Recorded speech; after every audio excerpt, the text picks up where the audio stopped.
Deus, assim como usaste a tua filha ontem à noite e hoje pela manhã, pedimos que mais uma vez ela seja um instrumento totalmente guiado pela voz do Eterno. Senhor, que não haja ruído nesta comunicação, que entre a voz do Senhor e os ouvidos do nosso coração, que não haja qualquer obstáculo, que a tua filha seja canal exclusivo do Espírito. Deus, nós queremos saber aonde estamos e para onde devemos ir. Fala conosco em nome de Jesus. Amém. Amém. Paz, queridos. Alegria estarmos de volta. E eu preciso dizer, né, pastora Nádia, que eu sou a pastora mais bonita do Brasil. Ela gosta disso porque ela é parecida comigo, entendeu? Irmãos, é uma alegria enorme. E talvez algumas pessoas que estão no congresso desde ontem estão um tanto incomodadas com a forma como eu falo e com os temas que eu tenho trazido. Mas o pastor disse que esse era um congresso diferente. Talvez nenhum dos temas que eu abordei desde ontem tem nada a ver com a tua vida, com a tua família. Mas olha, a gente tem que começar a pensar que o congresso é para famílias. Talvez as mensagens não tenham nada a ver com a tua família, mas uma família que está do teu lado. Talvez esse congresso você veio aqui para você ser bênção para outras famílias. Então, gostaria muito que vocês pensassem também dessa forma. Na minha casa não tem nenhuma dessas histórias que a pastora está trazendo. Meus filhos estão blindados, meus filhos nunca vão ser alcançados por nenhum desses temas. Mas é a família que está do teu lado. Então, esse congresso também é um treinamento. Ele está sendo um treinamento para vocês estarem olhando além da sua família. E nesse instante eu vou estar falando de 2 assuntos que com certeza não tem muito a ver com a sua família também não. Mas eu preciso estar falando desses 2 assuntos nessa noite. Porque desde o primeiro momento que eu subi nesse púlpito, o meu objetivo foi dizer para essa igreja que meu país está doente. E eu estou apontando feridas, estou apontando câncer, e eu vou apontar mais 2 nessa noite. Mas o objetivo também é que a gente saia desse congresso cantando essa canção linda que esse grupo cantou. Eu soube que a letra é tua. Meu Deus, que lindo. Vocês cantaram, que hino, gente, que coisa. Acho que tem que ser o hino oficial do Brasil, esse hino agora. Que coisa linda, espetáculo. E que a gente saia daqui apaixonado mais e mais por esta nação. Que a gente saia daqui com o compromisso de orar mais por essa nação. E nessa noite, irmãos, o versículo que me mantém aqui neste púlpito ainda é o mesmo versículo de ontem. Provérbios 31:8. Vamos abrir, quem não esteve ontem conosco. Provérbios 31:8. Dá para projetar? E já preparar os slides. Provérbios 31:8. Cacá, você está no auditório? Ok. Provérbios 31:8. Diz o seguinte. Empresta sua Bíblia, irmã. Amém? São várias versões diferentes, mas essa aqui é extraordinária. Erga a voz em favor dos que não podem defender-se. Seja o defensor de todos os desamparados. Amém? Existem outras versões que dizem: abre a tua boca a favor do mudo, em defesa dos que estão destinados à destruição. Existe uma outra versão que diz: use as palavras em defesa dos que estão destinados à morte. Uma ordem clara, uma ordem expressa de abrir a boca. E eu vou continuar abrindo a minha boca nessa noite, amém? Vamos fechar os olhos. Senhor Deus, obrigado, Senhor, por mais este encontro, por mais este momento com esses irmãos queridos. Senhor, que este congresso possa ser um marco na minha vida também. Eu quero sair daqui, Senhor, renovada, com mais coragem, com mais vontade de sair por esta nação, dizendo que Tu és a esperança para o meu país, Tu és a esperança para as famílias desta nação. Eu Te louvo, Senhor, em nome de Jesus Cristo. Amém. Irmãos, o hino que o Ministério de Louvor cantou sobre nação me fez lembrar de alguns personagens bíblicos, que se a gente for começar a lembrar, são vários, mas eu gostaria de trazer à memória de vocês de alguns como Daniel. Esses homens que eu vou estar citando agora, eu vou citar quatro. Eles tinham um amor incondicional por sua nação, pelo seu povo, pelo seu país. E eles nos ensinam muito com esse amor incondicional. Vamos ver Daniel. Daniel estava lá no poder, passava rei, entrava rei, caía rei, subia rei ao poder, e Daniel estava lá. Mas ele tinha compromisso com o seu povo, ele tinha compromisso com o seu Deus, e Daniel queria sempre o melhor para o seu povo. Daniel não abandonou o seu povo. Aí, se a gente começar a lembrar de Neemias, Neemias estava longe de sua terra, em outro lugar, mas o seu coração estava em Jerusalém. E ele soube usar o melhor momento e todas as oportunidades para abençoar o seu povo e para reconstruir os muros de Jerusalém. Vocês sabem o que aconteceu com Neemias? É interessante a história, quem não leu ainda lê. Mas vamos lembrar de um outro personagem na palavra que tinha tudo para ter rompido com o seu povo, mas não rompeu, José. José sai da casa do pai ele vai para o poço, do poço ele vai para a escravidão, da escravidão para a prisão e depois da prisão para o trono.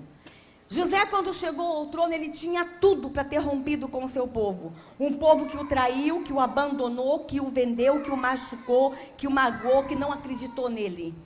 Mas José não rompeu com o seu povo. Ele sonhava para o seu povo, ele sonhava para a sua nação. Vamos pensar em Esther. Esther estava no trono. Pensa, uma camponesa sai do campo e vai para o trono. Ela tinha todo o direito de romper com o seu povo. Ela podia esquecer do seu povo e ficar lá no palácio tomando seus banhos de leite de cabra e ficando cada vez mais linda para o rei. Mas o seu coração estava lá com o seu povo.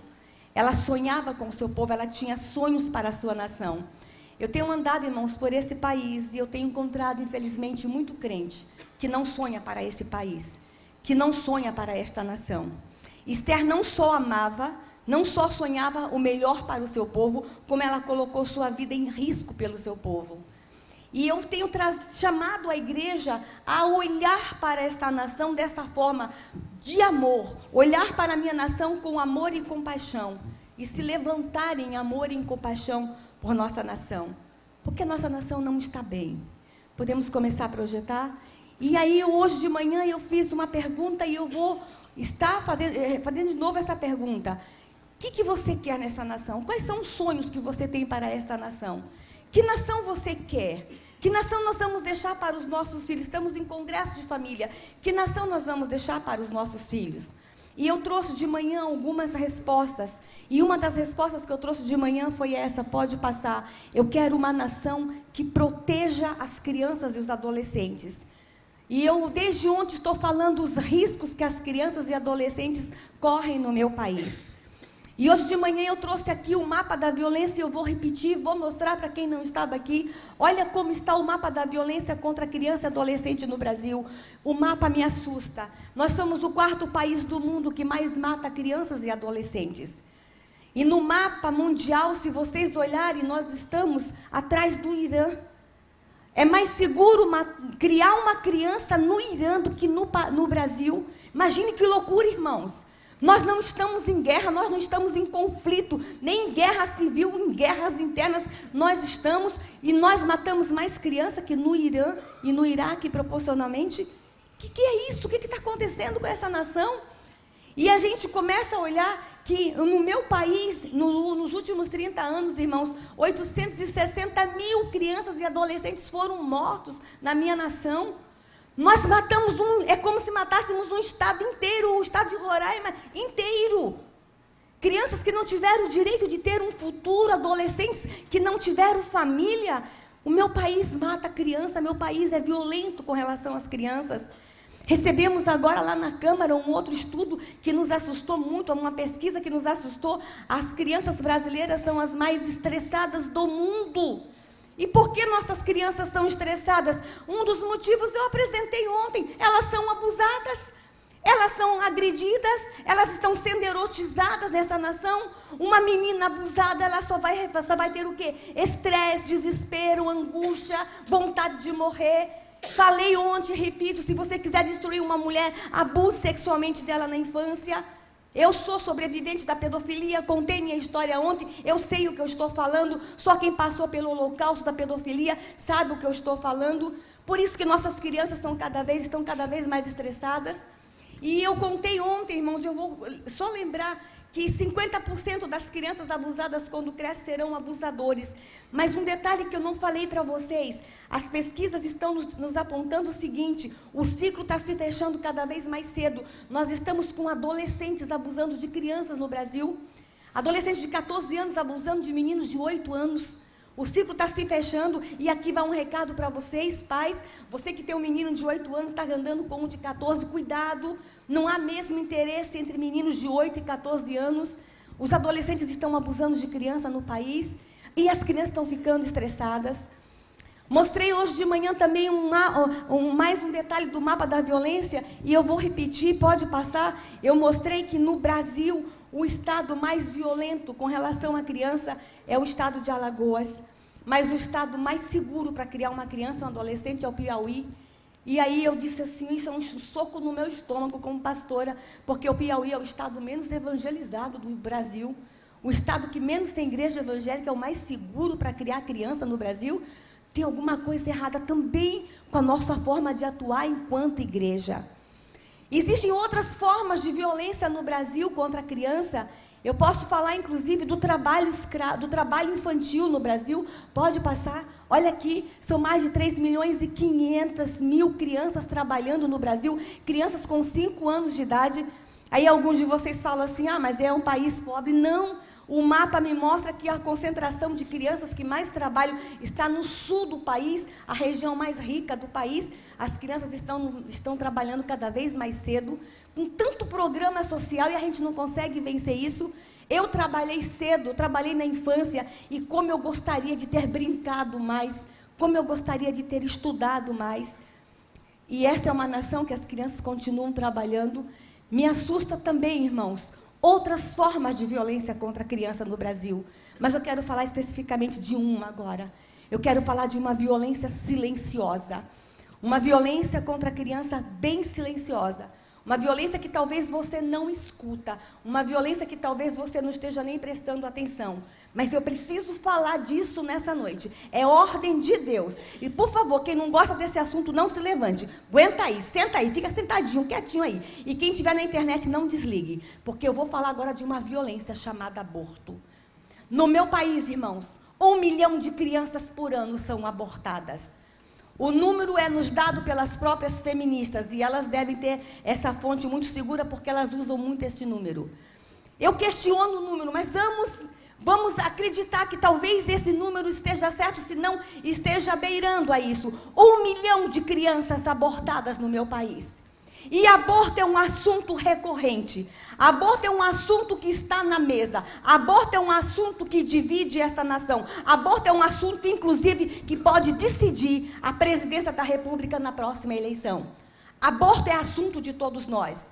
Alguns até podem estar dizendo, não, aborto é assunto de Estado e de polícia. Fui pregar numa igreja batista tradicional, pastor, que o conselho não queria que eu falasse de aborto, porque aborto era assunto de política e de polícia, de Estado e de polícia. Não, aborto é assunto de crente, aborto é assunto de família, aborto é assunto de igreja. Deixa eu dizer uma coisa para vocês, eu li Provérbios 31:8, que diz o seguinte, abre a tua boca em favor dos que não podem se defender. Se tem alguém nessa nação que não pode se defender, é o bebezinho na barriga da mãe. Há mais de 20 anos estão tentando no meu país liberar o aborto. Por favor, passa o próximo slide. Pode passar. Há mais de 20 anos estão tentando. O projeto mais antigo que estava na Câmara era o 1135-91. 91 é o ano. Desde 1991, parlamentares tentam liberar no meu país o aborto. Inclusive parlamentares do estado do Rio de Janeiro. Esse projeto de lei, irmãos, em 20 anos, nós fizemos o enfrentamento. Foi por causa dele que eu fui para o Congresso Nacional. Eu fui ajudar os parlamentares a fazer o enfrentamento. No ano de 2006, ele foi para a votação e nós ganhamos por apenas 1 voto. Imagine, pastor, a vida por 1 voto. Ganhamos em 2006. Depois a gente reverteu e na última votação nós ganhamos por unanimidade. Ele foi sepultado em dezembro de 2011. Deixa eu dizer uma coisa, mas esse projeto 113591, nós o arquivamos em dezembro de 2011, mas o cão não dorme. O movimento pró-morte nessa nação não dorme. Os movimentos que estão financiando a campanha pró-aborto, e aqui vou dar um alerta para vocês, há financiamento para a campanha pró-aborto no Brasil.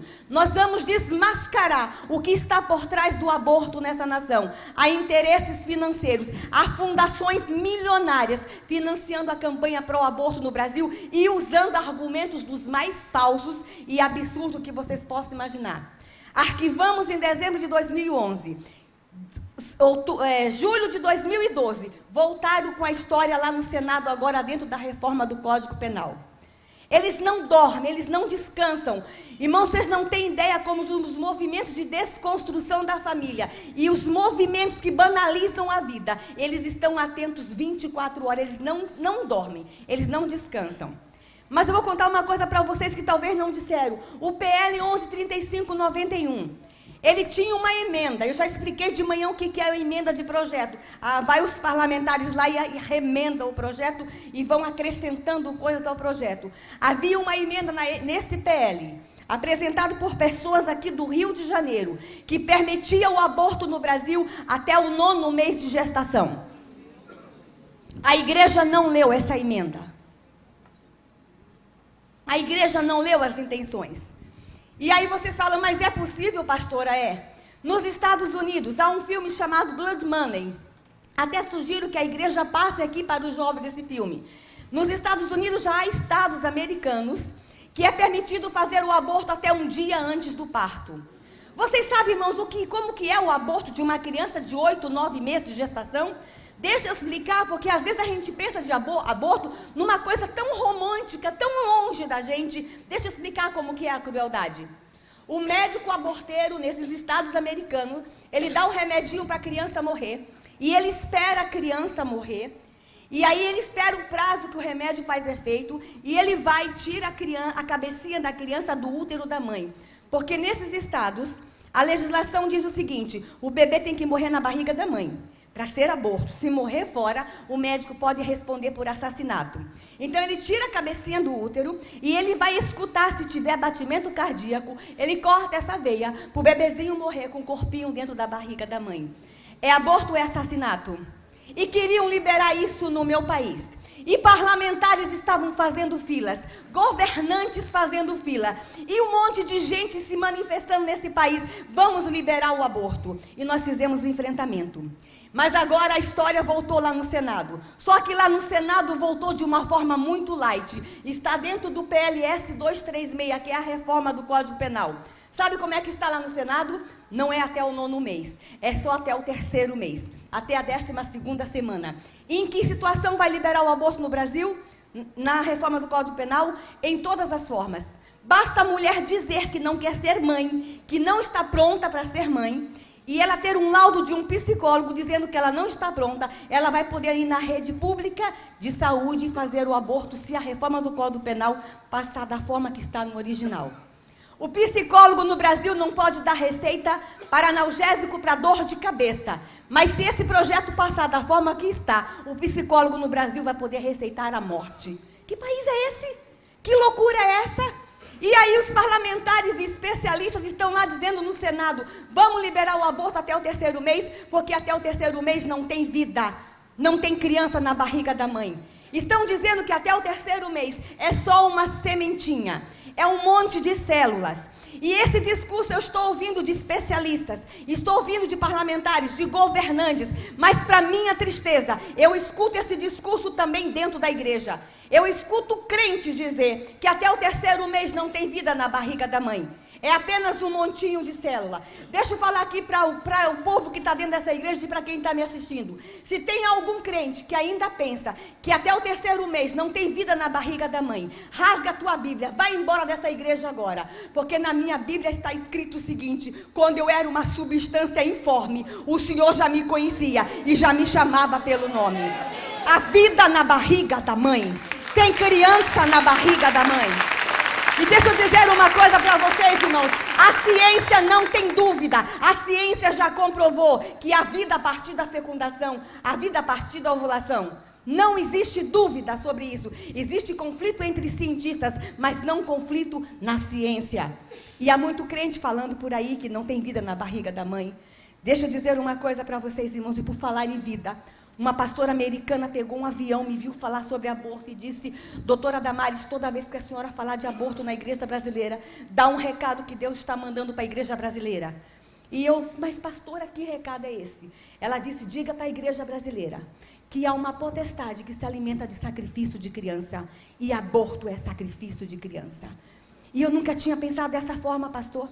E aí agora, exato, Moloque, e aí agora me vem a responsabilidade de dizer para a igreja. E eu disse: pastor, eu não entendo de batalha espiritual. Ela disse: não precisa parar para aprender, apenas fale para a igreja que o Espírito Santo de Deus é suficientemente poderoso para fazer o convencimento. Aborto não é direito da mulher, aborto não é direito humano, aborto não é solução para nenhum problema, aborto é sacrifício de criança. E no altar dessa potestade há muito sangue de criança abortada, criança brasileira.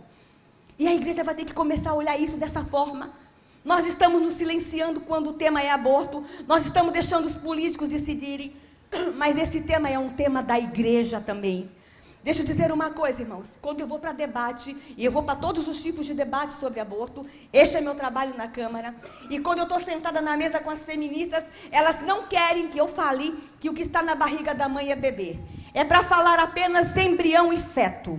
E aqui vai uma dica para o pessoal do Zap Zap, o pessoal do Facebook aí. Vamos começar a mudar a linguagem. Tire a palavra embrião e feto do teu dicionário. Comece a falar bebê. Comece a falar criança. Comece a falar vida. Fale comigo, bebê.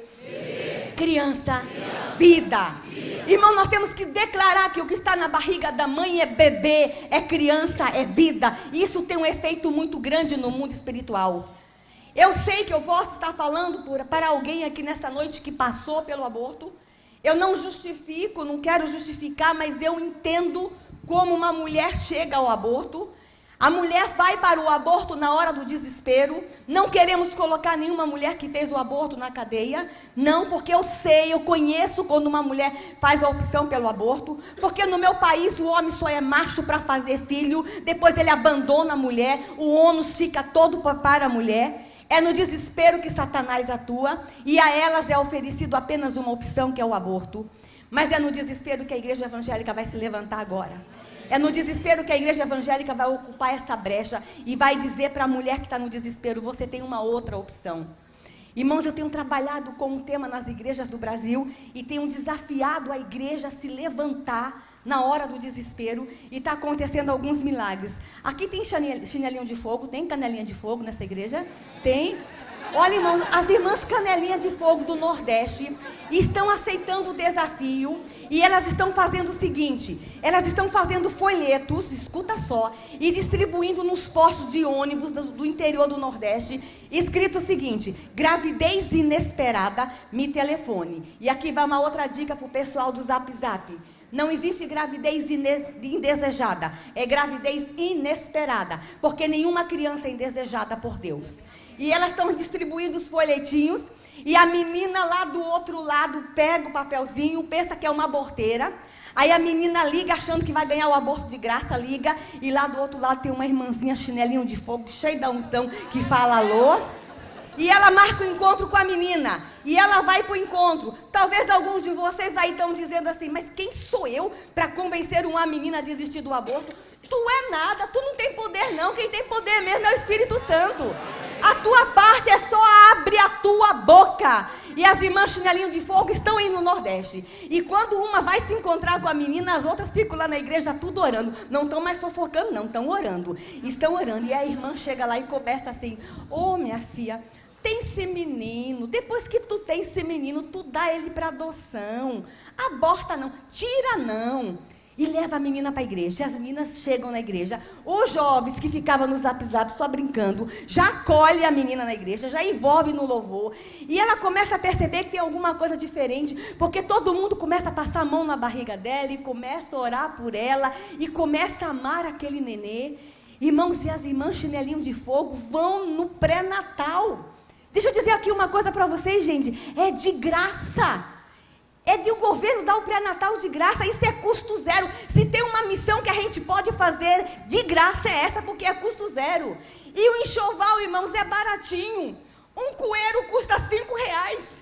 Um babadorzinho custa R$1,99. E as irmãzinhas fazem o enxoval e essa menina começa a perceber que tem alguma coisa acontecendo. Eu tenho uma história de uma irmã chinelinho de fogo que foi numa ultrassom, porque os machos somem, desaparecem, larga a menina sozinha. E ela foi, quando chegou lá, o médico falou assim: eu vou botar o coração para vocês ouvirem. A irmã tinha 60 anos e nunca tinha visto uma ultrassom, com 6 filhos. Na hora que o médico ligou, que disse que era o coração, vocês têm ideia o que essa irmãzinha fez no consultório? Ela pulava, ela gritava, deixou o médico louco. Ela dizia: isso é coração? É. Foi meu Deus que fez esse coração. Isso é Deus. Isso é poder de Deus. E quando a menina vai ter o bebê, as irmãs chinelinho de fogo vão para o hospital. Uma entra e as outras ficam na porta do hospital orando. Irmãos, essas irmãs com tanta humildade estão me mandando relatório. 98,6% das meninas, quando o bebezinho vem para o colo, que elas colocam no peito para amamentar, elas olham para o bebê, se apaixonam e não dão para adoção. Isso é igreja viva. E aquelas que estão dando, quando ela vai lá entregar o bebê na vara da infância, tem 200 crentes da igreja tudo na fila para adotar o bebê.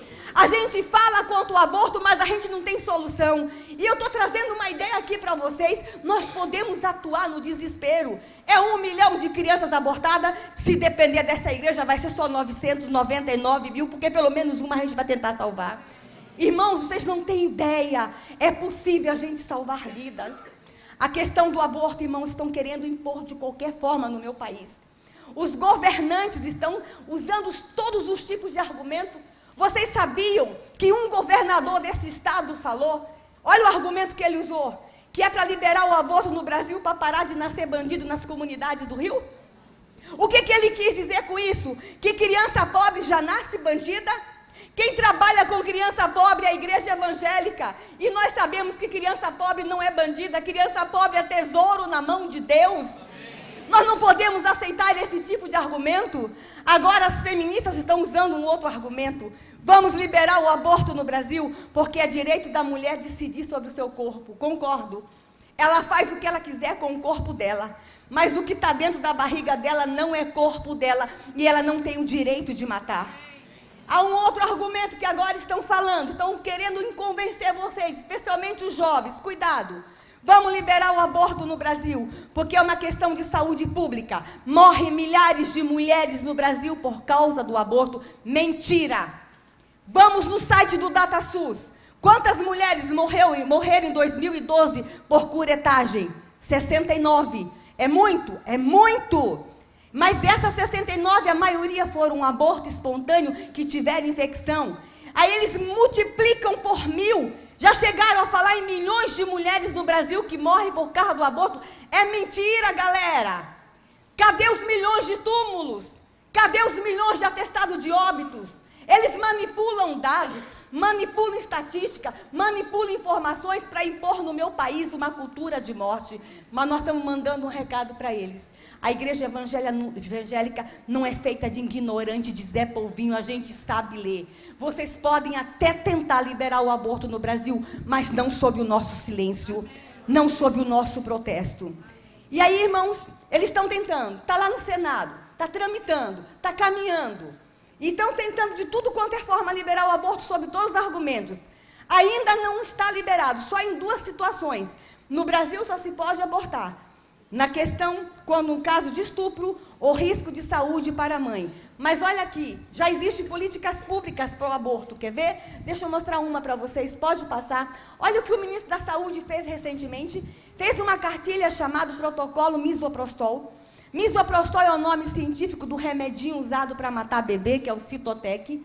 Aí a gente foi perguntar para o ministro, por que você fez uma cartilha ensinando a usar misoprostol? Ele disse que era para os médicos aprender a usar na hora do caso de estupro, no caso de aborto por estupro.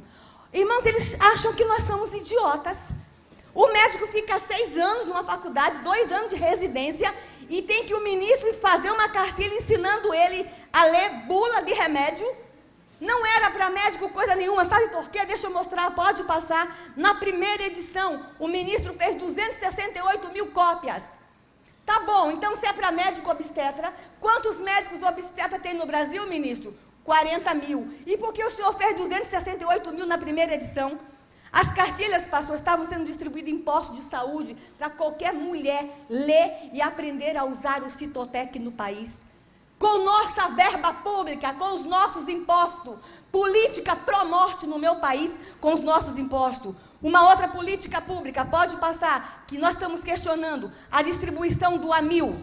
O que é AMIL? Aspiração manual intrauterina. É um aparelhinho para a mulher fazer o autoaborto. Ministério da Saúde gastando milhões com esse aparelhinho. Ministério da Saúde que não tem dinheiro para a cirurgia de catarata. Ministério da Saúde que não tem dinheiro para mamografia numa mulher com câncer, gastando dinheiro com aparelhinho, ensinando a fazer aborto. Estão brincando com a vida na minha nação. Uma outra política pública, distribuição da pílula de dia seguinte. E olha, eu estou encontrando muito jovem na igreja evangélica que usa a pílula do dia seguinte como preventiva. Primeiro vai aqui um recado para você. A pílula do dia seguinte não é preventiva, ela é abortiva. E aqui vai o segundo recado para você. Jovem evangélico não namora para transar, namora para casar. Pode passar. Continua. Verdades que não falam sobre o aborto, jovens. Verdades que não falam para a igreja. Olha aqui que tem dinheiro envolvido no aborto. Olha quanto custa um procedimento de um feto fresco, de um feto congelado. Existem tabelas, existe dinheiro envolvido. Assista o filme Blood Money. As clínicas abortivas nos Estados Unidos fazem liquidação. Tem semana que você liga, a atendente fala, clínica de aborto, bom dia, estamos com 70% de desconto hoje. É assim que funciona. Há interesses financeiros no aborto. Olha aqui uma outra tabela que não mostram para ninguém, pode passar, está aqui, tabela oficial. Olha quanto custa um fígado de 8 semanas. Olha quanto custa um pâncreas de 8 semanas de gestação. Olha quanto custa um cérebro. Quem que compra? Vou dizer para vocês quem compra. A indústria da vacina compra. A indústria de medicamento. Cientista compra para fazer experimento. A indústria de pesquisa. E há uma outra indústria que não falam para vocês, a indústria da cosmética. Existe dinheiro envolvido no aborto. E agora tem médicos falando que é para liberar no Brasil as clínicas de aborto. Hipócritas. Hipócritas porque eles vão ficar ricos. Se liberarmos clínicas abortivas no Brasil, tem médico que vai ficar milionário no Brasil. Outro argumento que eu vou dar para vocês aí, galera do Zap Zap. Só defende o aborto quem já nasceu. Vocês já viram uma marcha de feto e embrião na rua pedindo para ser abortado? Só defende o aborto quem já está bem vivo e grande. Eu até concordo com o aborto na seguinte questão. Deixa a criança nascer, fazer 18 anos, e quando ele tiver 18 anos, pergunta a ele se ele quer ser abortado. Palhaçada, irmãos. O que está por trás do aborto é muito mais do que vocês possam imaginar. Deixa eu falar como pastora do Repepé agora. Deixa eu falar como pastora pentecostal. Existem explicações espirituais por trás do aborto. Os irmãos estavam cantando aqui que o meu país é uma nação que nasceu para abençoar.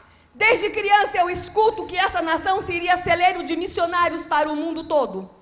E sabe como é que você cala um missionário? Abortando ele. Sabe como você cala um pastor? Abortando ele. Há explicações espirituais em torno do aborto. Há explicações que a gente precisa entender. Há um filme, irmão, chamado O Grito Silencioso. Queria muito que vocês assistissem esse filme, O Grito Silencioso.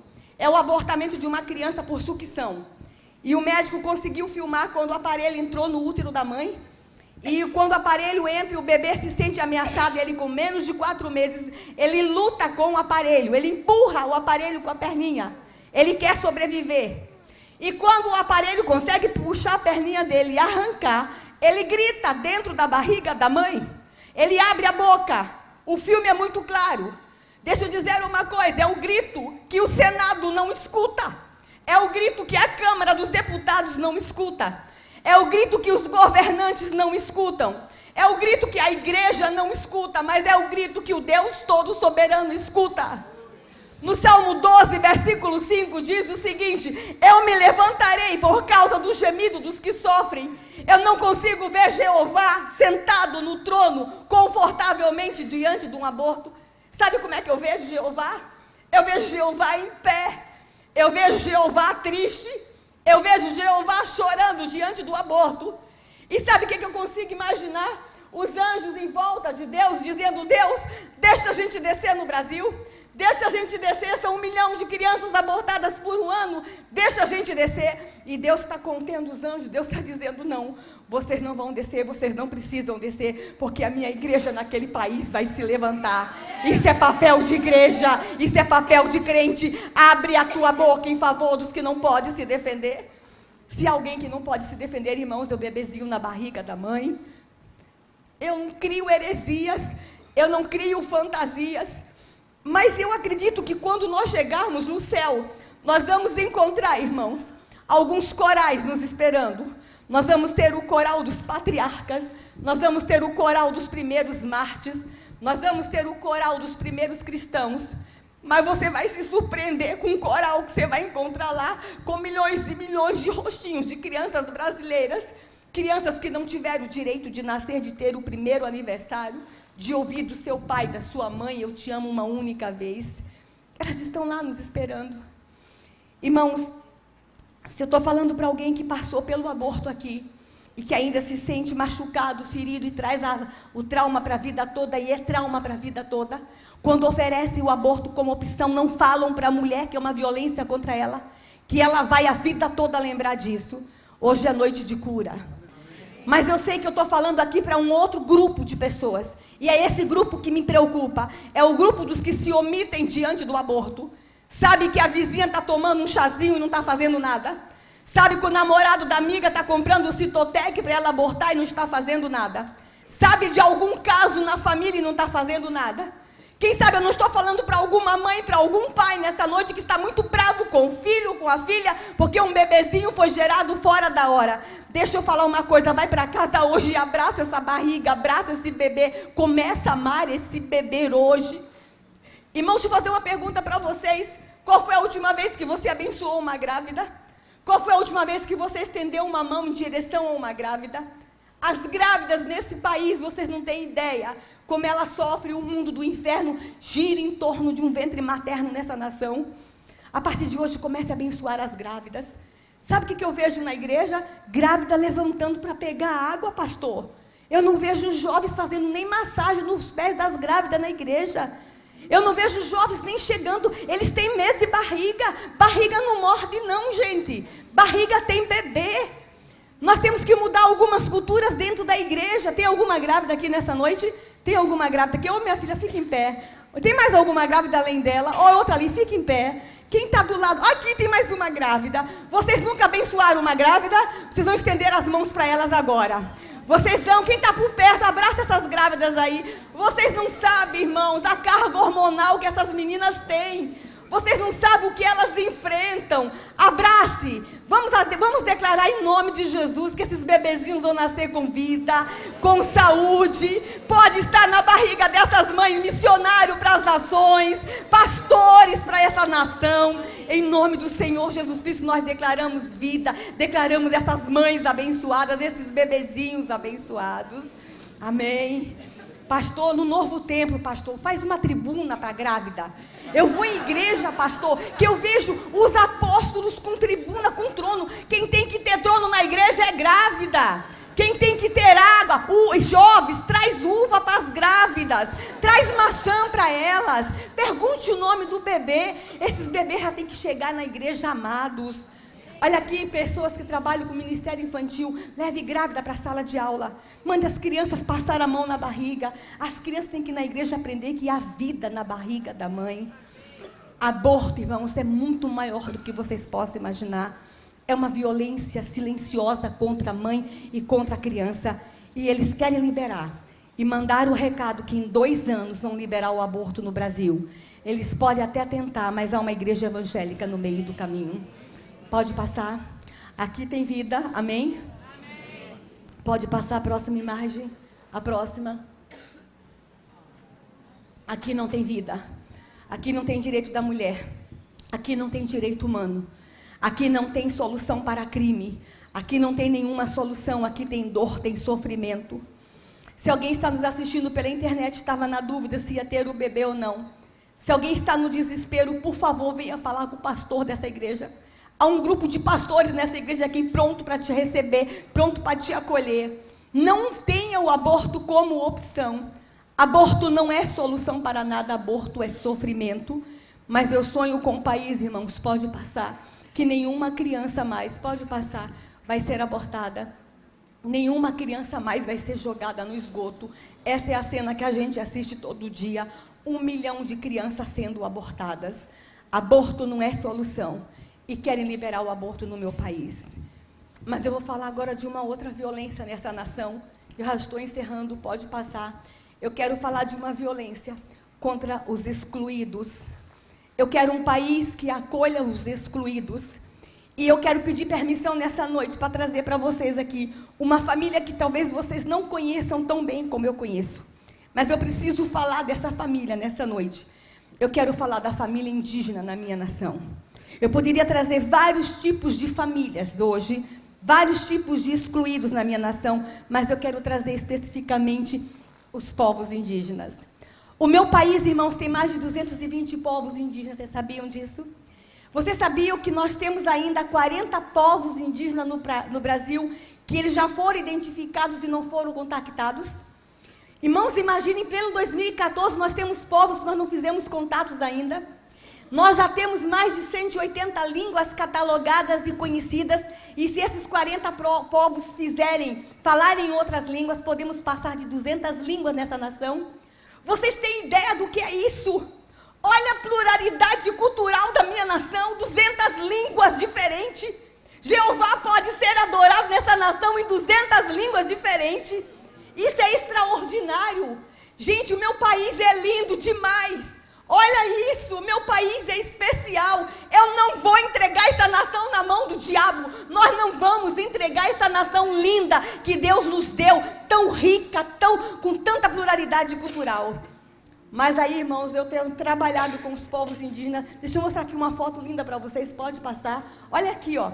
Agora em 2008, no Acre, nós descobrimos este povo. O avião da FAB estava sobrevoando, fotografou. Quando eles viram o avião, eles começaram a flechar. Imagina o que passa na cabecinha deles ao ver um avião tão perto. Nós ainda temos 40 povos para fazer contatos no Brasil. Mas no meu ministério com os povos indígenas, irmãos, eu descobri uma coisa muito triste. Dos 220 povos, alguns povos ainda são obrigados a matar suas crianças. Alguns povos no meu país, em torno de 40 e 50, ainda eliminam suas crianças porque não sabem o que fazer com elas. Ali no Xingu tem alguns povos que quando a criança nasce gêmeas, eles acham que a alma se dividiu entre o bem e o mal. Eles não sabem quem é do bem e quem é do mal, eles enterram as duas crianças depois que nascem vivas. Na Amazônia, algumas aldeias acham que os gêmeos, o primeiro é do bem, o segundo é ladrão de alma, então eles enterram só o segundo. Descobrimos que alguns povos enterram as crianças que tenham qualquer problema de saúde. Eu perdi um bebê há algum tempo atrás porque nasceu com um dedinho a mais. A aldeia dele disse que ele estava quebrado. Nós descobrimos que algumas aldeias mata-se meninas quando espera meninos. O primeiro filho tem que ser menino. Se vier meninas, eles enterram a menina. Descobrimos também que filhos de mãe solteira em algumas etnias são enterrados. E a maioria quando o pajé diz que é amaldiçoada. Descobrimos isso em 99. E de 99 a 2013 tivemos que provar para o Congresso Nacional que isso era verdade. Em 2004 conseguimos reunir provas. E a partir daí começa a acontecer um milagre. Os deputados evangélicos começam a falar disso no Congresso Nacional, para a gente mudar. E o governo manda a gente se calar, porque o governo diz que isso é cultura, que os índios têm direito à manifestação cultural, e que nós não podemos nos envolver com isso. Mas não dá para acreditar que a cultura no meu país seja maior que a vida. Não dá para acreditar que os índios ainda precisam matar os seus filhos, porque não sabem o que fazer. E um detalhe, irmãos, as mães que matam sofrem. Imagine uma mãe de uma criança de 2 anos, que ela descobre que a criança é surda e tem que enterrar. Essa mãe sofre. Imagine uma mãezinha de 13 anos, mãe solteira, tem que ir lá para o mato ter o filho sozinho e voltar para a aldeia depois de um parto difícil. Às vezes elas morrem no parto, voltam para a aldeia com o peito vazando, sangrando, com dor, e não pode falar do bebê porque teve que matar com 13 anos o seu filhinho, porque o filho de mãe solteira tem que morrer.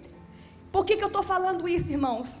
Porque enquanto nós estamos aqui confortavelmente sentados, há famílias nas florestas do meu país sofrendo porque amam os seus filhos e são obrigados a matar os seus filhos e não querem matar.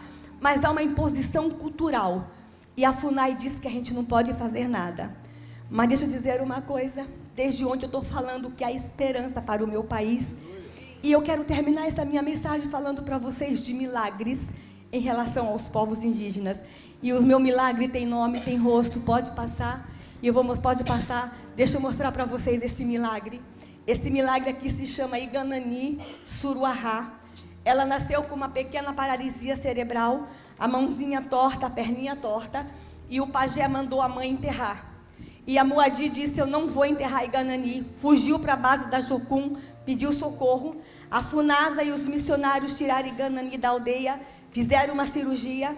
Aí, quando a FUNAI descobriu que ela estava fora da aldeia, a FUNAI denunciou os missionários de sequestro, deu a maior confusão, deu Polícia Federal, deu Ministério Público Federal, e teve uma reunião com o representante do Ministério Público Federal, disse o seguinte para Muadi, Muadi, a Iganani nunca vai subir numa árvore. Governo brasileiro, olha como se trata com a vida nessa nação. A Iganani nunca vai caçar, a Iganani nunca vai pescar. Por que você não faz o que seu povo quer? Sabe o que ela disse? Porque é minha filha e eu amo. Irmãos, ela lutou por essa menina. E a coragem dela nos inspirou a escrever um projeto de lei em 2007. E esse projeto de lei é para salvar as crianças que os pais não querem matar. Sabe aonde está esse projeto? Na gaveta. O governo não quer aprovar, os parlamentares não querem aprovar, porque isso é cultura. Mas eles queriam liberar as drogas antes da Copa. Eles queriam, pastor, liberar a prostituição antes da Copa, mas um projeto para ajudar a mãe indígena a salvar bebê não pode passar, porque é manifestação cultural. Mas para a raiva da FUNAI e os antropólogos, olha o que aconteceu com a Iganani, pode passar? Ela está com 10 anos, aí ele está com a mãozinha torta, e para a raiva dos antropólogos, ela está na 3ª série, está lendo e está escrevendo.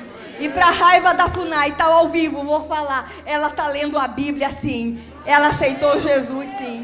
Iganani, irmãos, deixa eu falar, ela não vai caçar, ela não pesca, ela nunca vai subir numa árvore, ela nunca vai pescar. Mas a Iganani tem o direito de viver. Não é porque tem a cor da pele diferente que o governo diz que essa criança tem que morrer. Pode passar, deixa eu mostrar um outro milagre para vocês. Olha esse milagre como é lindo.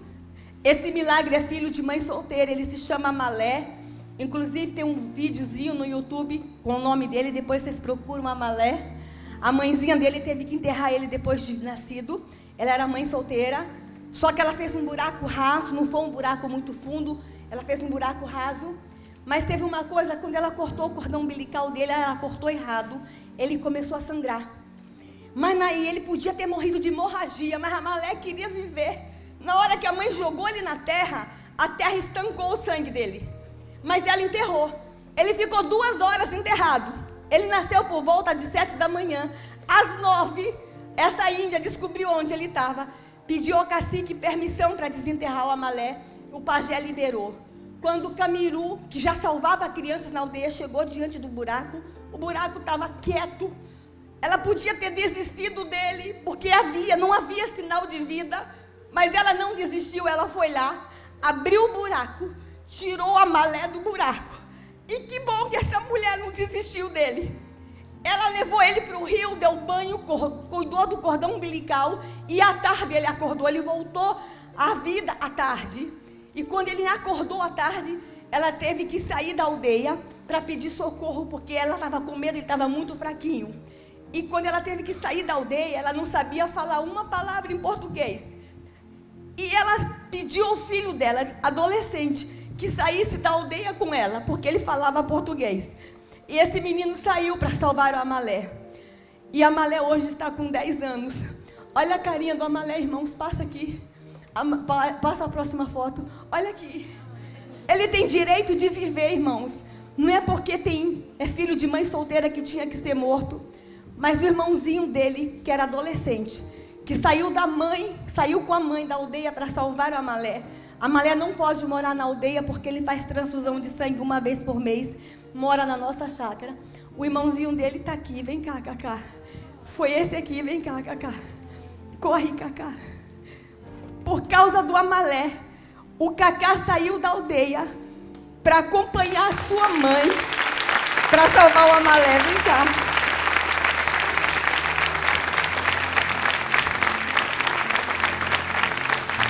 Que bom que Camiru não desistiu do Amalé. Amalé foi morar com a gente junto com o Cacá e com a mãe. E sabe o que aconteceu com o Cacá? Cacá encontrou uma princesa na cidade. Cacá casou. E Cacá hoje é um grande missionário. Olha a princesa que Deus deu para Cacá. Vem cá, Sara. Vem cá. Tá com 2 crianças. Alguém ajuda ela aí. Deixa eu mostrar para vocês. Olha o que Deus faz. Vem cá. E eu quero que... Ela está trazendo uma menina no colo. Olha o que Deus fez com Cacá, irmãos. Depois que Cacá casou com Sara, teve um filhinho que está ali, é o Calu. Eles adotaram essa menininha. Essa menininha que já veio aqui hoje de manhã, que encantou todo mundo. Essa menininha não podia viver porque é filha de mãe solteira. Imagine. Mas a mãezinha dela não queria, olha como ela é linda.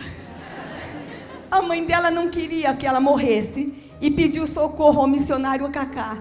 Agora vocês imaginem, a Camiru salvou a Malé, que obrigou a Cacá a sair da aldeia. E hoje Cacá é casado com Sara, já é pai adotivo de Caiti e está salvando toda semana uma criança no seu povo. E eu trago ele, irmãos, porque isso daqui é a igreja viva. Deixa eu dizer uma coisa, não é porque Caiti nasceu na floresta, filho de mãe solteira, que nós temos que nos calar. Abre a tua boca. Por causa dessas crianças, eu estou respondendo 3 processos na Polícia Federal. O governo me acusa de sequestro de criança, de interferência cultural e de cárcere privado. Se eu e a mãe dela, que também é missionária, formos condenadas, são 76 anos de cadeia, nós nunca precisamos sequestrar nenhuma criança para salvar. São os pais que estão pedindo socorro.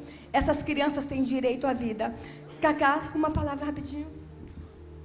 Todas as crianças indígenas têm seus direitos de viver como todas as crianças do branco. Então, a igreja esteja orando pelas crianças, a vida das crianças indígenas. Obrigada, Cacá. Vai lá. Continua.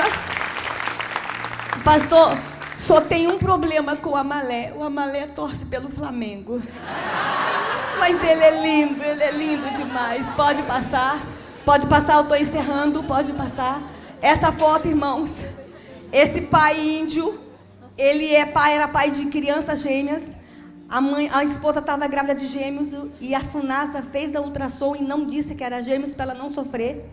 Ela morava em Brasília e foi ter o bebezinho na aldeia. E quando chegou na aldeia, a sogra não suportou, que era gêmeos e gêmeos amaldiçoado. A sogra enterrou um, ele conseguiu salvar apenas esse. Esse bebê está com 9 anos e o pai chora todo dia quando olha. Imagina, irmãos, tem alguma maldição nesse rosto. Que maldição tem ali? E essa mãe, esse pai sofre porque a sogra teve que matar. Pode passar. Eu mostro mais um milagre para vocês. Esse milagre, esse menininho é cinta larga. E essa assistente social salvou ele, porque o povo dele não queria ele. E com essa foto aqui eu pergunto para vocês, vocês já viram o índio com síndrome de Down? Vocês já viram o índio cego? Já viram o índio surdo? Existe, irmãos, mas os povos não sabem o que fazer. E a gente sabe que eles têm jeito. E a gente, como igreja, tem que dizer para esses povos que a gente os ama. E esses pais amam. Imagina o que tem de mãe doente nas aldeias. Elas estão pedindo socorro. Eles não matam por crueldade, irmãos. Por favor, eu não estou justificando o infanticídio indígena. Mas eles matam por amor. Quando a gente vai conversar com uma mãe, eles falam assim, é amor, nós não sabemos o que fazer, então a gente tem que matar quando é bebezinho. A gente tem que dizer para essas mães que tem uma outra alternativa para elas. Os povos, as famílias indígenas estão sofrendo no meu país. Pode passar, estou encerrando. Esse menino, quando nasceu, a mãe não teve força para matar, mandou a irmãzinha matar, pastor. Ela tinha 8 anos, imagine, as crianças participam disso. Quando ela chegou de trás do pé de bananeira, que ela ia matar o Edson, ela se apaixonou pelo Edson, escondeu ele da mãe por 2 dias. ela colocava leite de cabra na boca dele. E até que a mãe escutou ele chorando e foi lá de trás do pé da bananeira, estava a Lúcia peladinha com o nenê no colo, botando leite de cabra na boca dele. E a mãe olhou para o Edson, se apaixonou, levou ele para a maloca, criou. E Edson hoje é um dos grandes missionários no Brasil, porque a irmãzinha dele teve a coragem de salvá-lo. Pode passar. Por último, eu mostro para vocês essa foto, a foto de Hakani. Hakani, irmãos, vejam ela ali, com 5 anos, pesando 6 quilos. Uma família de 5 crianças. As 2 menores tinham hipotiroidismo congênito, não estava crescendo. E o pajé mandou matar Hakani, o irmãozinho. Aí os pais, para não matar, se suicidaram. E aqui vou dizer uma coisa que não falam. Os pais estão se suicidando nas aldeias do meu país para não matar os seus filhos, porque eles amam. Que país é esse? A minha nação está doente, pastor. Esses pais têm o direito de criar os seus bebês. E a FUNAI não quer que a gente fale, o governo não quer. No mínimo eu vou ter um processo, porque está ao vivo aqui hoje. Mas eu tinha que dizer para vocês, talvez vocês que vieram aqui achando que a sua família está passando pelo maior problema, isso aqui é problema, irmãos. Isso aqui é dor, isso aqui é sofrimento. E Deus urge, Deus tem necessidade que alguma coisa seja feita, porque cada criança dessa que é enterrada, ela geme debaixo da terra. Salmo 12, versículo 5 eu me levantarei por causa do gemido dos que sofrem. Deus quer levantar a sua igreja para que a gente cuide dos nossos índios. No Brasil há preconceito contra índio. O que eu ouço é o branco falar que índio é preguiçoso, que índio quer terra. É só palavra discriminatória contra índio. Mas índio ama os filhos e não sabe o que fazer com os filhos. Eu não estou falando de África, povo. Eu estou falando da tua terra. Eu estou falando da tua nação. Eu estou falando do teu país. Enquanto permitimos que crianças sejam abortadas nesse país e crianças sejam enterradas vivas, essa não é uma nação sarada. Os pais se suicidaram.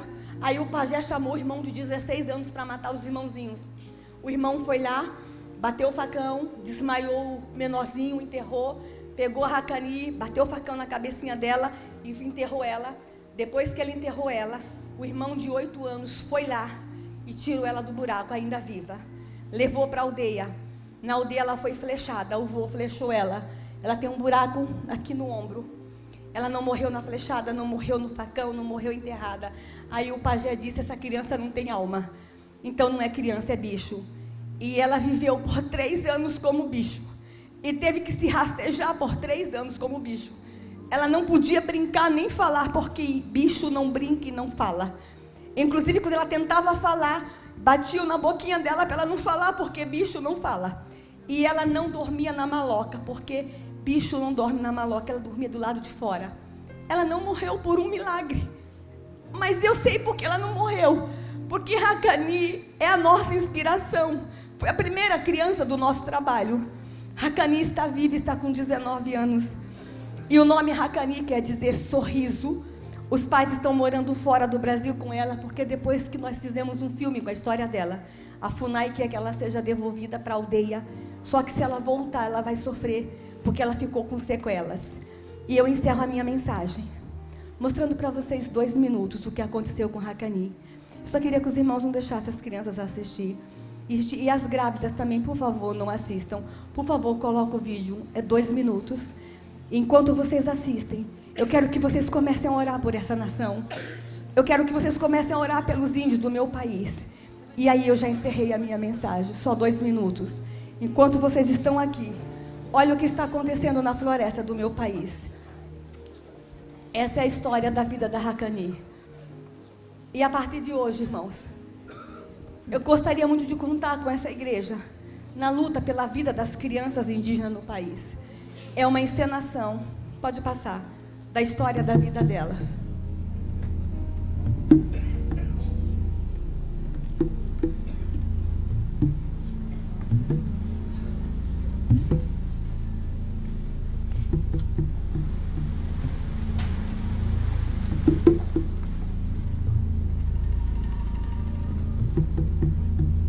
São mais de 700 crianças por ano enterradas vivas no meu país. E os índios não querem, eles amam as crianças.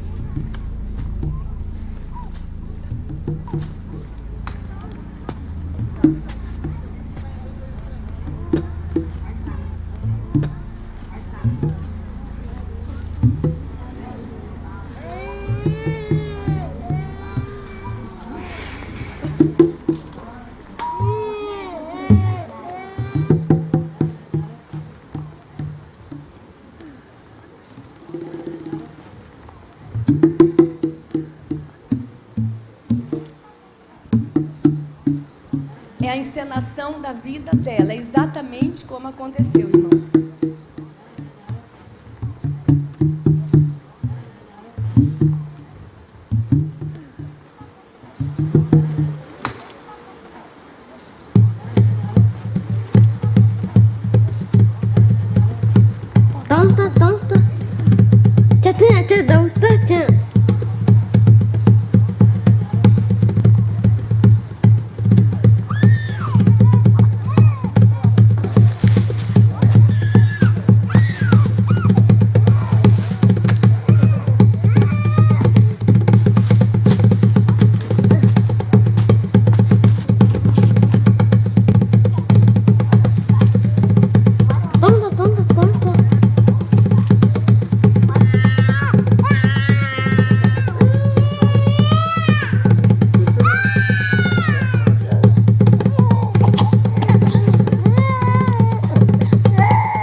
Vira karimatsa kami tabi vira ani te karimatsari naria pua uhe na panabi uhi na panabi Chibahani uhi na ucai mahia zatya hungari Irundere pupian dia era kon Iri yang na potari Iri kwa kivena Materapo Kipe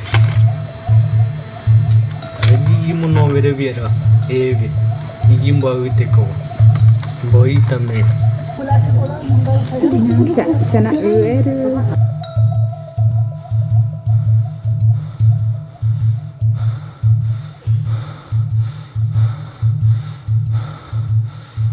Racani está viva, Caiti está viva. Eu tenho uma filha de 16 anos que eu adotei também, que é sobrevivente, está viva, mas muitos não tiveram a sorte. Temos uma chácara lá em Brasília, irmãos, que acolhe as famílias que querem fugir da aldeia. E a nossa chácara está sempre acolhendo criança, mas algumas estão vindo para a casa do Cacá e da Sara, porque não podem ficar nem em Brasília, que é muito próximo da aldeia. Inclusive, Sara e Cacá trouxeram artesanato, eles vivem disso, vendendo artesanato da aldeia. Depois, vão lá abençoar eles. Irmãos, meu país está doente. Há alguma dúvida sobre isso? É hora da gente se levantar em amor. É hora da gente se levantar em amor às famílias indígenas no país, às famílias que sofrem. Era esse recado que eu tinha nesse congresso, pastor. E que Deus possa nos fortalecer, a dar coragem, a nos levantar em amor a esta nação. E que essa igreja seja uma igreja ativa. O que fazer para acabar com isso? Liga na Câmara, pede para aprovar o projeto de lei 1057/2007. Turma do Zap Zap, turma do Facebook, faz um abaixo-assinado, peçam aprovação imediata desse projeto de lei, para que a gente pare de matar crianças nesse país. Que Deus possa abençoar essa igreja. Amém.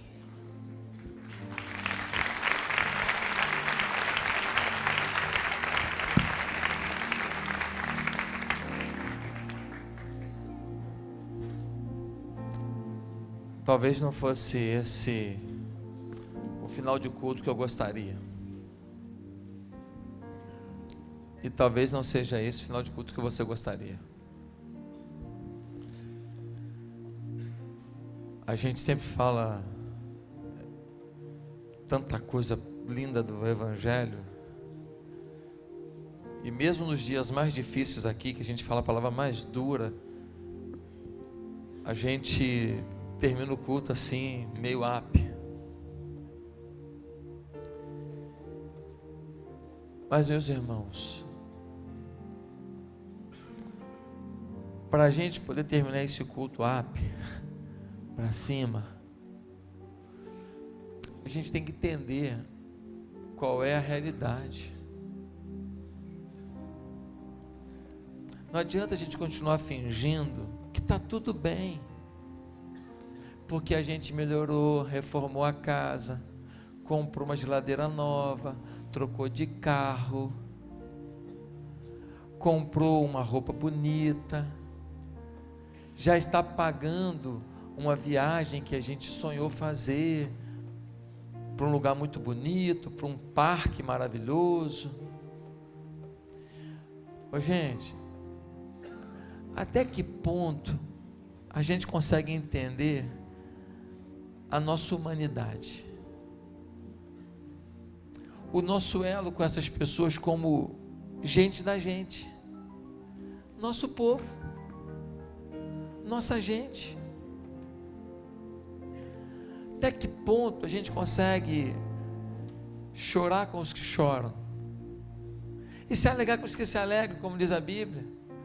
Eu não quero viver só de pranto, não. Deus me livre só pranto.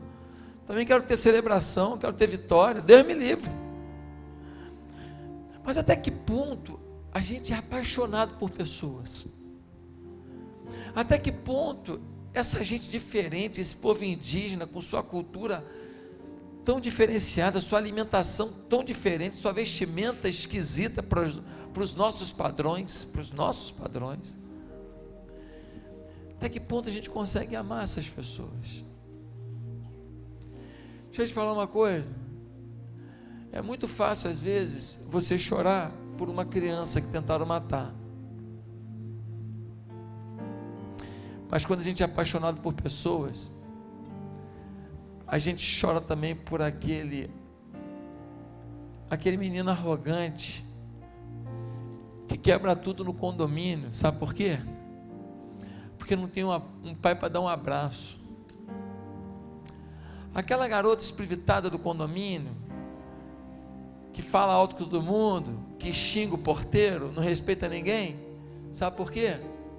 Porque está sendo violentada pelo próprio pai. Aquela que está saindo com os garotos todos do condomínio, você fala assim, aquela garota é uma vagabunda. A gente arruma logo um adjetivo bom para o filho dos outros. Sabe por que ela faz isso? Porque ela tem carência afetiva em casa. Então ela procura nos homens, nos meninos, uma restauração da sua autoestima. Só que ela é muito imatura ainda, ela não sabe que ela está se destruindo cada dia mais. Sabe qual é a igreja que vai poder impactar o Brasil? Essa igreja que a pastora falou, é uma igreja com lágrimas nos olhos.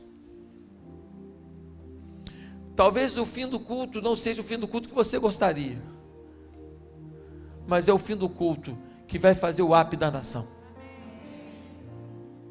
Porque quando nós chorarmos pelas pessoas, chorarmos pela nossa gente, chorarmos pelo nosso povo, quando nós passarmos ali pela Sermetiba e olharmos para aquelas prostitutas e falarmos, Senhor, eu já vejo ali uma nova líder de célula. Deus, eu já vejo uma mudança ali. Deus nos dá uma chance de chegar até ali. A hora que a gente começar a profetizar o milagre de Deus nessa nação, meus irmãos, uma revolução vai acontecer. Nós temos alguns missionários indígenas que a nossa igreja ajuda no sustento. Não sei se são 3. A irmã Valéria está aí? Acho que são 3 missionários indígenas que nós sustentamos. 2 missionárias estão se sustentando integralmente, trabalhando com as prostitutas. O seu dízimo e a sua oferta tem feito diferença em tribo indígena, e você talvez nem sabia. Ah, pastor, a gente ajuda índio. A gente ajuda índio, porque índio é nosso irmão, é nossa gente, é nosso povo. E a pastora está certa, tem um preconceito danado com índio, porque para falar de índio, fala de preguiçoso logo. É assim que a gente avalia índio. A gente não está nem aí para saber como é que é a cultura deles, e a gente simplesmente diz que eles são assim ou assado. Mas é muito esquisito ser um índio no Brasil cheio de branco, e quando você passa, todo mundo te olha como um índio. Deve ser mais ou menos o que alguns brasileiros sentem quando vão morar em outro país e estão lá há 15 anos e sempre te tratam como estrangeiro. E você tenta enrolar a língua para falar igual a eles, para ver se você é aceito. E eu, por exemplo, já chegando nos Estados Unidos, e aí eu tento usar o meu accent.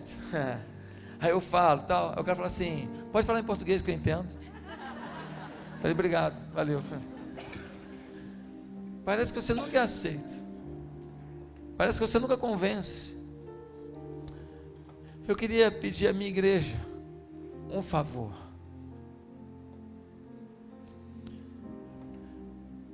Vamos pedir a Deus que nos dê um sentimento de paixão. Paixão. Vamos pedir a Deus para a gente amar menos as coisas. Vamos pedir a Deus para a gente ser menos egoísta. Vamos pedir a Deus para a gente ficar menos vaidoso. Vamos pedir a Deus para a gente parar com essa mania de fazer pé de meia, e faz perna de meia, e faz cintura de meia, e está sempre armazenando, e sempre pensando: não, porque o meu futuro, eu não sou contra fazer o pé de meia, não é isso não. O que eu acho um absurdo é armazenar, e não ter o prazer de pegar uma, como é que é o nome da menina? Hakani. Falar: eu ajudei a salvar uma Hakani. Caramba! Será que nós somos tão bicho desse jeito? Será que nós somos tão maus assim? Que o nosso sapato pode custar R$250, mas nós não temos um centavo para salvar uma Hakani? Será que a gente pode dormir em paz vivendo assim? Será que Jesus morreu na cruz por nós para a gente viver assim? Será que isso é evangelho mesmo?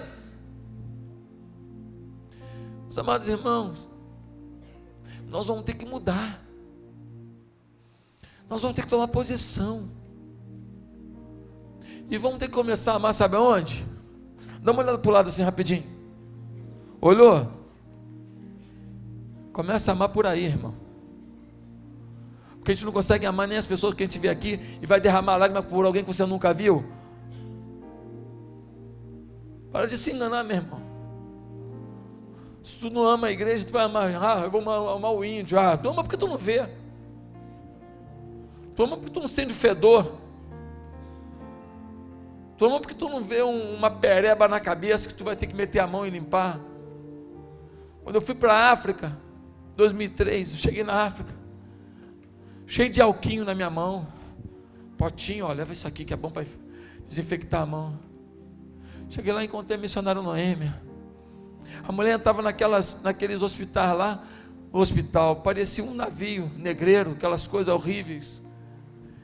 Chegava lá, começava a cuidar dos aidéticos, pegando neles, penteando o cabelo das meninas, aquele cabelo gordurento, nojento. Depois ela trouxe um grupo de cego para eu conhecer. Imagina cego no país pobre, na região mais pobre de Moçambique. O cheiro do cego, meia hora antes você já sentia. Os cegos tudo querendo me abraçar. E eu, cheirosinho. Irmão, o Espírito Santo falou tanto comigo. Peguei os alquinhos todos, daí para o pessoal usar no hospital aí. Eu, para dormir, eu ficava blindando o meu mosquiteiro, porque, meu irmão, malária lá é que nem dor de dente, dor de barriga, essas coisas aí. Meu irmão, malária todo dia. O missionário que eu fiquei na casa dele, ele tinha tido 2 malárias só naquele ano. Só naquele ano. E eu blindando, meu irmão, o meu mosquiteiro tinha uma poeira, um negócio de doido. Quando eu ia tentar melhorar os buraquinhos para não entrar mosquito, ele dissolvia na minha mão, de tão velho. Chegou uma hora que eu falei: Deus, tem misericórdia da minha vida, eu não sei o que é vida não. A missionária me deu uma aula de vida, 2003, nunca vai sair da minha mente o que eu aprendi ali, e não aprendi tudo não, irmão, ainda sou muito falho, estou tentando melhorar, mas falta muita coisa, mas nós podemos fazer mais. nós podemos ser menos vaidosos, podemos amar essas pessoas esquisitas do nosso lado aqui, ó, desse jeitão esquisito, se veste diferente de você, fala de um jeito diferente de você, e começar a amar aqui, ó, amar aqui, amar esse povo aí, ó, amar esse aí que não tem dinheiro, senta do seu lado, fala errado, amar esse aí do seu lado aí que não tem o perfume francês que você tem, amar esse do seu lado aí que fala de um jeito meio arrogante, mas você não aceita. Mas quando você fala, todo mundo tem que aceitar, porque é o seu jeito. Aí você não diz assim, eu sou muito sincero. Você não é sincero, você passou da sinceridade. Passou, para não falar que você passou da sinceridade. Nós vamos ter que aprender a nos amar. Amar a igreja. Ofertar aqui com expectativa de que nós vamos mudar a nação. Entregar o dízimo aqui sabendo que nós podemos adotar, ajudar nesse projeto da pastora, ajudar esse missionário, essa família linda. Vocês viram a menininha que o decreto dela era a morte? Vocês viram? Caramba, meu Deus do céu, que coisa linda, que fofura. O diabo queria matar. Será que ela entende isso quando você fala?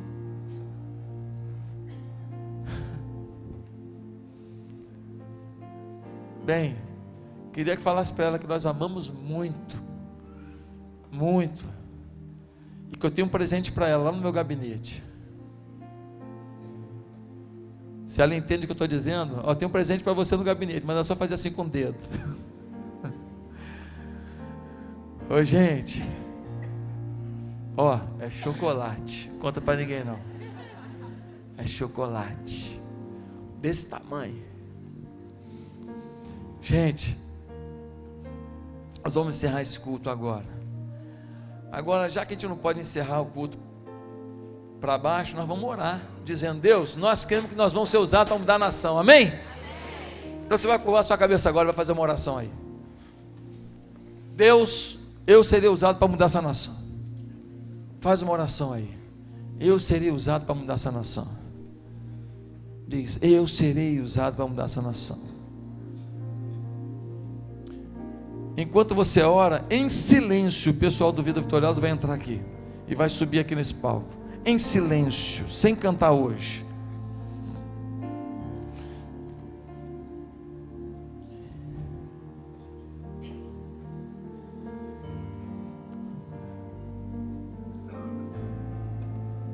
Diga para Deus: Senhor, eu quero ser um instrumento nas tuas mãos. Senhor, eu quero ser usado por ti. Senhor, essa mensagem é para a minha vida. Eu quero ser ativo no teu reino. Se você não é batizado, Senhor, eu vou me batizar, vou me filiar à igreja, vou participar dessa obra. Se você ainda não está na comunhão de uma célula, você vai para a célula, vai ter comunhão com os irmãos. Você vai pedir perdão às pessoas que você magoou. Você é arrogante às vezes, você tem que admitir isso. Você é grosseiro às vezes.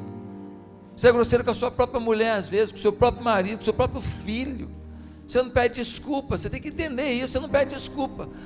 Sempre as pessoas têm que procurar pedir desculpa. Você tem que admitir, senão você não vai mudar.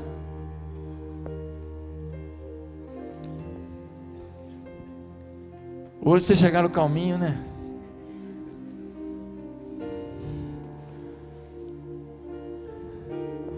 Sobe aqui rapidinho.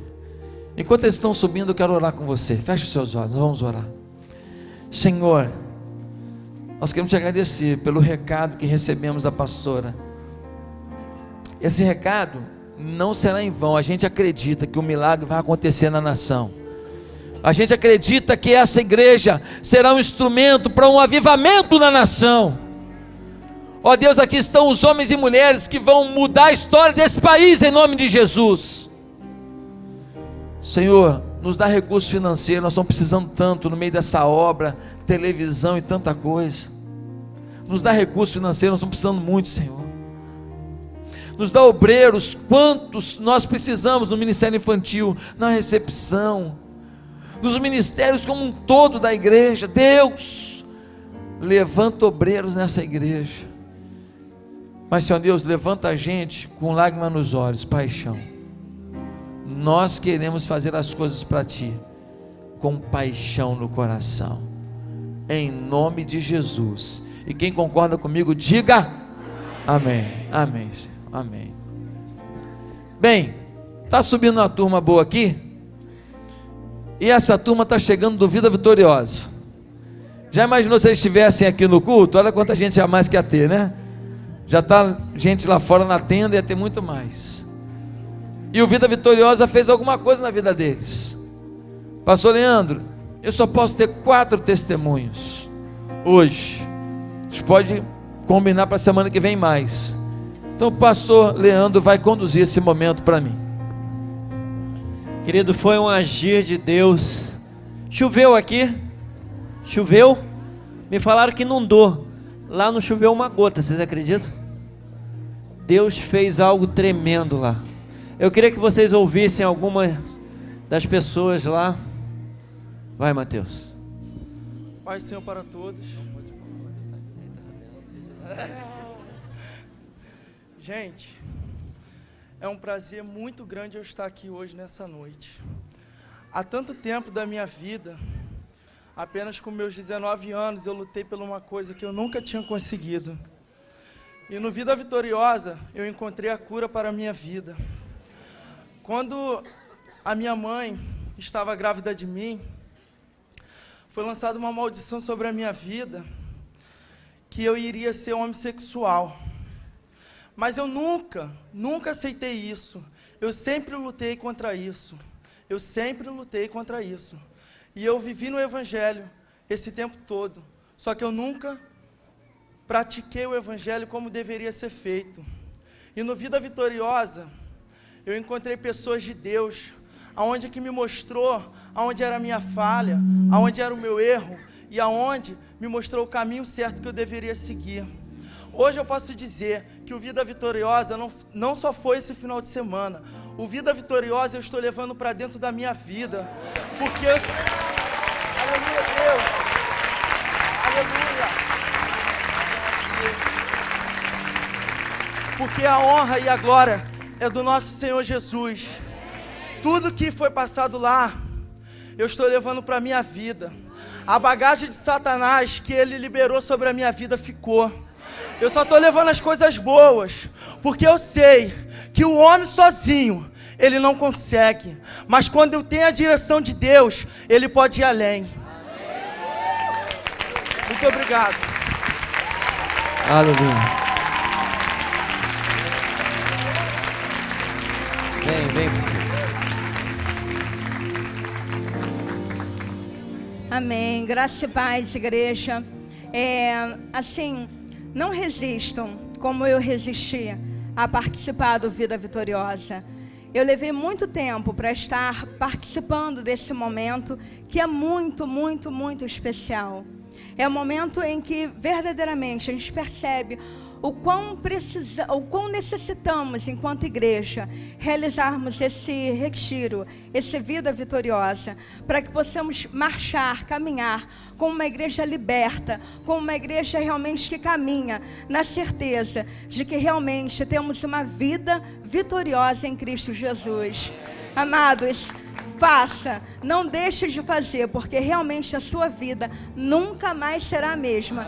Você pode já ter ido a retiro, você pode já ter ido a congresso, deleta tudo que você já participou, porque esse momento é muito especial.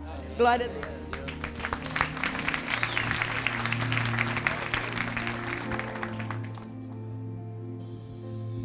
Boa noite. Irmãos, nesse final de semana foi uma bênção maravilhosa para mim, porque há 3 anos atrás eu estava brigada com a minha mãe. E era assim, a gente era como água e óleo, não se uniam. E durante uma pregação que o pastor deu, foi que você libertasse o perdão.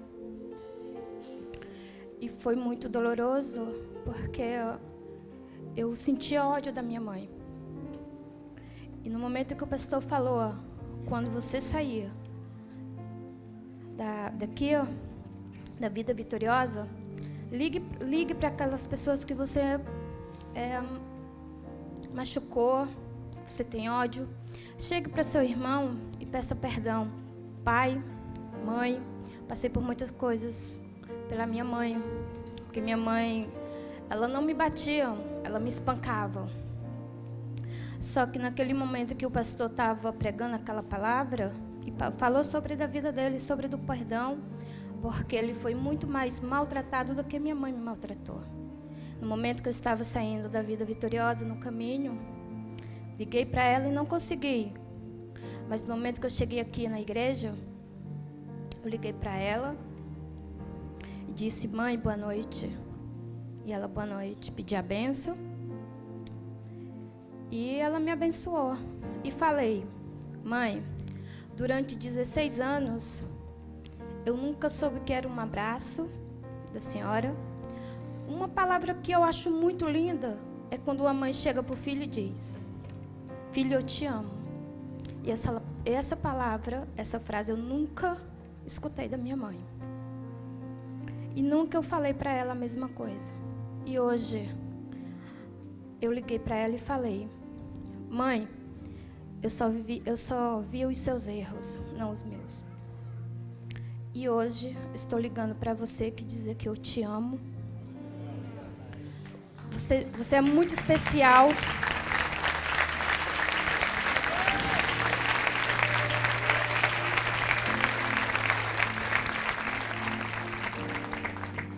E ela falou: Adriana, você está bem? Eu disse: mãe, eu fui glorificada, eu fui libertada, porque Deus me libertou e Deus tirou meu coração de pedra e colocou um coração de carne na vida vitoriosa.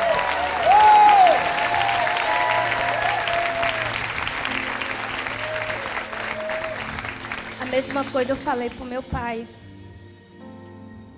E o meu pai respondeu: filha, eu sempre te amei. Eu só apenas queria ouvir da sua boca o que eu nunca ouvi de nenhum dos meus 12 filhos. Então eu falei: pai, eu te amo. Mãe, eu te amo muito. E continuarei te amando.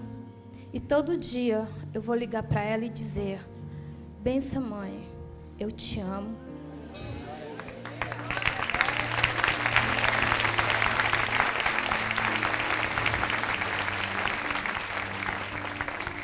A vida vitoriosa me deu luz, me deu muita paz, e que eu saí com a vitória nas mãos.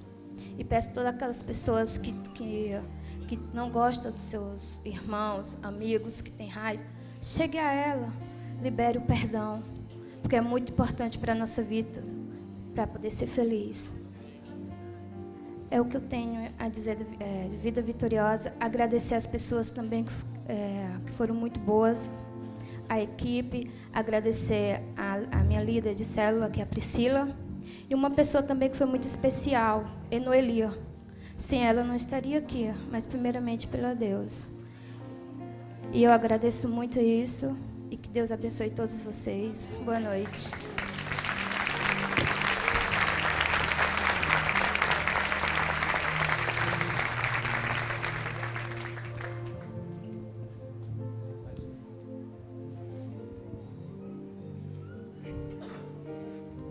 Boa noite, amados. 7 meses atrás, eu estava fazendo parte do corpo de membro da igreja, e eu liguei para o pastor Leandro. Eu sempre conversava com o pastor Leandro, e num dia eu liguei: pastor Leandro, rapaz, aconteceu um negócio, né? E eu sempre muito sorridente, alegre, e o pastor Leandro: fala aí o que houve. E eu falei assim: eu sofri um acidente, né? Tem algum ortopedista aqui? Médico, ortopedista? Tem alguém que já fraturou qualquer membro do corpo? Braço, perna, já? Tem alguém que já quebrou 2 vezes o mesmo membro? O mesmo? Eu fraturei o fêmur, rótula, braço e costela, num acidente de carro pela 2ª vez. Numa batida de no poste, infelizmente aconteceu isso, e eu falei com o pastor Leandro foi fazer uma visita. E nesse Vida Vitoriosa, duas coisas me marcaram muito. Eu já sou evangélico há um bom tempo, e a primeira experiência que eu tive muito forte nesse Vida Vitoriosa é não murmurar. Porque, por mais que você ache que esteja ruim, Deus te colocou naquela situação para que a glória dele seja manifestada na tua vida. E eu percebi isso. E eu até murmurava. Não conseguia tomar banho sozinho. Eu não conseguia, eu sempre alegre, sempre feliz. E realmente você fica preso à ajuda de uma pessoa para poder te dar banho no horário que ela pode. No hospital público, que eu tive uma fratura. A primeira foi diafisar, e quem conhece sabe que é no meio do fêmur, e a segunda é uma proximal. O único ponto que eu poderia quebrar para não ter nenhum tipo de sequela, nem encurtamento, ou nenhum tipo de outra sequela pior. Então Deus me preservou aí. Mas mesmo assim, eu ainda questionava, mas Senhor, por quê? Mais uma vez, e há 7 meses atrás eu liguei para o pastor Leandro, e eu descobri que nesse Vida Vitoriosa, Deus sempre está disposto a nos surpreender. E eu percebi, e eu até falei, quando eu falei com meu irmão, eu falei assim, olha, eu vou para o Vida Vitoriosa. E ele falou assim, poxa, mais um encontro, né? Mais um encontro. A gente já vai para alguns encontros já há um tempo em outras igrejas, e a gente acha que é a mesma coisa. Mas eu descobri que Deus, ele pode renovar os nossos sonhos. Ele pode marcar a tua vida de uma forma poderosa. E esse encontro, com certeza, Deus, ele vai mudar, marcar a tua história.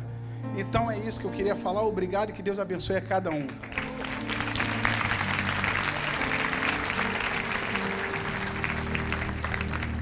Bem, a gente não tem mais tempo, mas ele me pediu 30 segundos apenas. Então nós vamos ter um último depoimento aqui, para a gente encerrar esse culto.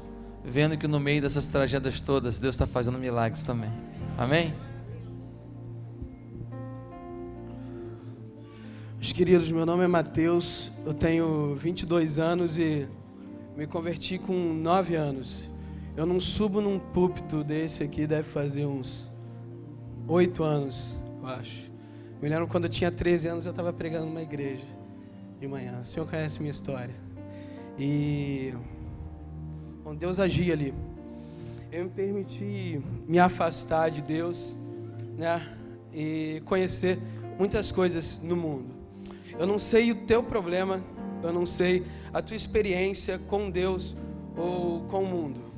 Cada um aqui tem uma experiência diferente, cada um aqui viveu algo diferente e cada um aqui foi ministrado de maneira diferente. O que eu posso te dizer hoje não é do meu problema ou do problema de cada um aqui. Até porque os nossos problemas na mão de Deus são soluções. O que eu posso dizer para você é que não se estuda Deus, não se critica Deus, não se limita a Deus.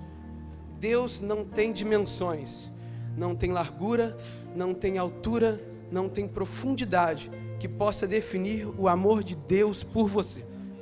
O amor de Deus por você não tem estudo, não tem como. Você pode fazer o curso de teologia que for, você nunca vai conseguir definir e estudar e apontar o tamanho do amor e do poder de Deus. A gente está aqui só para provar através da vida de cada um. Vocês, familiares e amigos, vão poder ver isso na vida deles, que o amor de Deus não tem dimensões. Então, se permita, não importa 30, 40 anos de ministério que você tenha de igreja, ou nem que da igreja você seja, só se permita conhecer e deixar que Deus invada o seu coração, que fale mais com você, porque Deus é Deus, Ele te criou. Então, Ele sempre vai te conhecer, mas para você conhecer Ele, cada dia é uma profundidade diferente, cada dia é uma dose de presente e de amor diferente que Ele tem pra gente. Amém. 8 anos depois ele pregou novamente no púlpito, né? É isso aí, o pregador da noite, né? Que bênção. Deus está fazendo algo muito perto de você. A pergunta é se você está deixando ele fazer dentro de você. Vai para casa e responda. Que Deus te abençoe. Amém. Por amor ao teu nome, ó Deus, ouça minha